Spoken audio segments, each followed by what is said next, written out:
starting pitcher today. It is Trevor Rogers going for the Marlins. This will be his 20th start of the season. Problem with him has not been his performance as much as it's been the lack of run support, hence the 1-9 mark. This one to the shortstop, and it's Otto Lopez today. Tested early. A little look for Otto on the other side of the second base bag. And Nimmo sprints down to first, having drawn the 1-out walk. And it'll bring up J.D. Martinez. It's the swing and miss on a good changeup there for Martinez, his first K of the afternoon. There goes Nimmo. The pitch is high. The throw to second by Fortes is not in time, and Nimmo is now 9 for 9. 2-1 from Rogers. Is hit in the air out toward left field. May have gotten in on the handle a little bit in front of the track. De La Cruz puts it away. Rogers strands one in the first. Christian Scott back in his home neighborhood. The Coconut Creek, Florida native will be facing the Marlins for the second time. 0-1 pitch is lined into right center field. And a leadoff base knock for the Marlins to start the bottom of the first inning, courtesy of Jazz. Out toward right field. Tyrone Taylor will make the catch. Jazz back to first. These guys went into shallow left. On comes Nimmo to call. And Brandon's got it 2 out. And the slider got him swinging to end the inning. So Scott finishes off the first with a strikeout. No score after 1. Second inning, Mark Vientos leads off for New York against Trevor Rogers. And he bounces one slowly toward third. He might beat this out, and he will. We're laughing about it because Vientos, over the last few weeks, has hit so many topped slow bouncers toward third base. 2-2 swung on and missed, strike 3. Another high fastball. They're trying to get Trevor to live up there. It's a bit sneaky. Another one in the air toward right, and a long run for Sanchez. He overran that one, but somehow able to recover in time to make the catch. We always want to get there. He got there, but maybe a little too quick. 1-2. Yeah, they got him to chase the fastball up, so he works around the leadoff single. Well, we go to the last of the second inning with the Mets and Marlins scoreless. Left leg kick delivers. Swing on a liner in the air to left. Nimmo going back, still going back, reaches up, makes the catch just before gliding softly into that padded left field fence. 1-2 is cut on and missed. A high fastball, 2 outs. Edwards hitting .328. He's 1 for 7 in this series with an RBI and a walk. Get down, ball. As he pops one in the air to shallow center field. Little blooper falls in for a 2-out base hit for Xavier Edwards. Probably a good day for him to start too, because he was 2 for 2 against Christian Scott the first time Scott faced the Marlins. Loops this one into shallow left, and it drops for a base hit. 3 for 3 against the Mets starter, and the Marlins have a couple on with 2 outs. 474 with runners in scoring position and 2 outs. And that's flied out to right. Should be easy for Taylor, and that retires the side. 2 hits, 2 left after 2. Mets nothing, Marlins nothing. And Lindor, a switch hitter, and a good switch hitter, but much more power batting left-handed than right-handed. He can get some hits. And the 1-2 pitch is rolled over softly to third. Berger up with an off-balance throw to first. In time, Lindor's out. There's 2 away.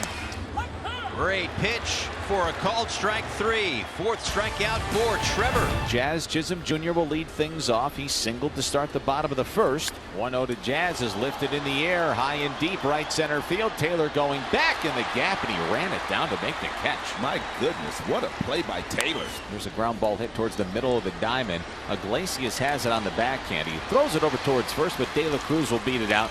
Inside ball 4, he walked him. A 1-out single and a walk, and the Marlins have 2 men aboard for Jake Berger. It's ball 4 inside. The sweeper couldn't get back to the front door, so the Marlins have the bases loaded. That will bring out Jeremy Hefner. So Hefner trying to calm down the young 25-year-old Christian Scott. And Sanchez goes down swinging on the fastball. And Christian Scott gets a strikeout when he needs one. Head in the air behind first base. Foul ground. Alonso waving his arms in foul ground. Makes the catch on the warning track. And Scott dances out of trouble. 1 out in the 4th for Pete Alonso. No score. And the pitch grounded toward the middle and through. A base hit going into center field. And Alonso has a base hit up the middle. That's lined into left field. A base hit for Vientos. So the Mets with back-to-back base hits. Another one on the changeup. Make it 6, and then that one actually off the head of Vientos, and Alonso gets to third base to see if Vientos is okay. after a check, it looks like he's going to stay in the ball game, so that's certainly a good thing. But it sets up a situation with the runner at third base, a possible sacrifice fly. Served in the air toward left field. De La Cruz coming in, makes the catch. Alonso tagging, heading home. The throw to the plate is offline. Alonso slides in head first, and the Mets on a Luis Torrens sac fly have a 1-0 lead in the fourth. And at 57 pitches already through 3, I don't think you can expect a great deal of length from Christian Scott. Just getting him through 5 innings has been a challenge. Bouncing ball towards second. Iglesias throws across his body, and Edwards is safe. So Xavier has a couple of hits. So they've had traffic against Scott. They'll have a little bit more here as that line drive sinks into left field. So Brujan 2 for 2. The Marlins 7-8 hitters are 4 for 4. That was such a great situation unfolding. Do they walk him or pitch to him? Once it got to 2-0, maybe they're going to put him on. They didn't. He chased a couple of sliders. Now I got a chance to get him out. Missed with the fastball. Came back with the slider that I guarantee Jazz was looking for. And that one is hit out toward right. A line drive. 3-run homer for Jazz. Crush! Gone! 3-1 Miami. Chisholm with a blast into the Mets bullpen. His 13th of the season. A 3-1 lead for Trevor Rogers as we move to the top of the 5th inning. Harrison Bader will lead things off for the Mets. Bader dribbles one in front of the plate, and Fortes pops on it and throws it down the line. Bader heads for second. Sanchez gets over to back it up. And on Nick Fortes' second error of the game, the Mets have a runner in scoring position with nobody out. So now Martinez, he has struck out and flied to left. Martinez lines one into left field for a base hit. Bader to third. He's being waved around. The throw to the plate by De La Cruz is cut off. And the Mets get within a run. J.D. Martinez drives in the run, and it's 3-2 Miami. That's grounded to third base. Marlins go around the horn but can't complete the double play. So the inning continues. That's going to be all for Trevor Rogers. As Cronin kicks and fires the 2-2, and Vientos swings and misses strike 3. Cronin gets out of the inning. Mets get a run. With the starters not going deep in the games, you would think that the bullpen would have run out of gas and the numbers would be worse, but they've gotten better, and that's a great sign. Wicked slider right there for the strikeout. Nowhere close. And he swings through the fastball, elevated, and all 3 of his outs have come by way of the K. 3 of the 4 batters. Yeah. Chops one to Berger. Gets a good hop, loads, throws to first, and gets the out. So Cronin works through the 6th inning. It stays 3-2. So far, Hauser has made rather quick work of the Marlins. He's got 4 outs on 11 pitches. Good day for Vidal. 3 for 3. And it's a hustle double there for Brujan. Jazz ground ball to second base. That's 1. First, Marlins may take a peek. They will challenge the call, but this would lead to another run, and I'm sure that plays into why the challenge. After review, the call on the field stands. The runner is out. A.J. Puck into the game, and Francisco Lindor with a base hit. He does not go when the 3-2 pitch is cut on and foul tipped into the mid of Fortes, strike 3. Puck in the driver's seat here, 0-2. And check down at first, they say, went around. Yeah, I think J.D. knew it. And a balk is called against Puck. And Lindor goes to second. And so now Pete trying to get that tying run home from scoring position. And Puck misses outside, a ball and a strike. Look at this. Look at this. And then the throw back to the pitcher gets away. And Lindor scampers over to third. That is another error. Third error on, it should be on Fortes. Well, Alonso and Puck saw each other on Friday, and Pete walked on a 3-2 count. Lindor very active off of third. Puck delivers. Ground ball goes off Puck. Redirects to second.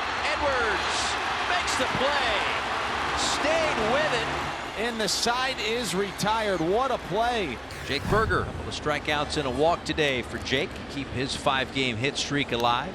As Berger sends a fly ball out to pretty deep left center field. And that one into Automation Alley. Jake Berger with another home run. A little breathing room here in the 7th. They had been giving him a steady diet of sliders the last couple of days, and he finally was able to catch up with one. So a pinch hit single for DJ Stewart, and the Mets will get the tying run to bat with Iglesias coming up. On the ground to third. That's 1, and that's all the Marlins will get. And over called strike 3.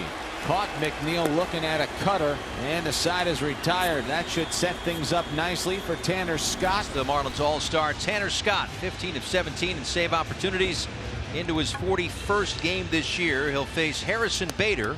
100 miles an hour at the top of the zone for the strikeout. One away. 2-2.